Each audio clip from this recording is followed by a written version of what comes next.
most customers are always going to have their own financing, or more likely, it's going to be through their bank. Their bank's going to kind of have everything of theirs tied up, all equipment, receivables, those kind of things. Through all these years that I've sat here, I have a feel for what each different lender will maybe do, equipment-wise, what they like, what their niche is. And then we really try to leverage off of, road machinery size to go to these banks and lenders and say, hey, let's put some packages here together so that we can really offer our own road machinery customers what we think is the best, I'm going to call it a secondary alternative to them. Obviously, we always have manufacturers programs, the 0%, those kind of things, on our wide variety of the equipment that we carry, that lenders and banks just will never compete with. So we want to utilize those programs and get those out to the customers as much as we can so that they can utilize them. I'll use 2008 and 2009 as an example.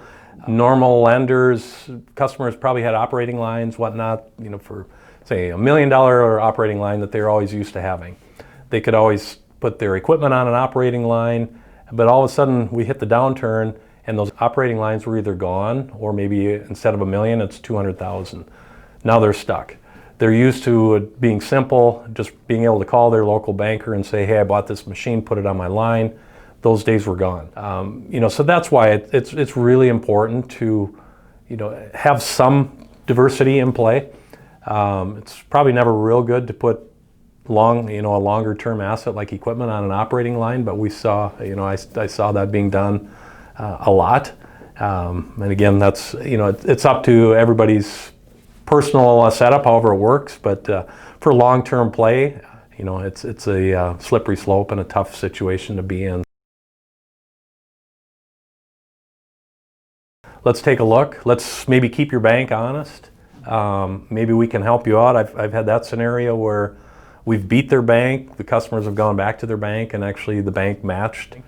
One line I do use is, the customers will say, well, my bank should do better than that, and I say, I would hope so. And they get a little taken aback, but I say, just remember, the bank has everything that you have tied up. They probably have personal guarantee, receivables, again, all those things tied up. We're just tying up one individual piece of equipment. So, with those two things, if you have everything, that should come with something better, and better rate. And then again, it goes back to having a good secondary option in play, and that's what we want to be. Probably on non-program things is we want to be a good secondary option.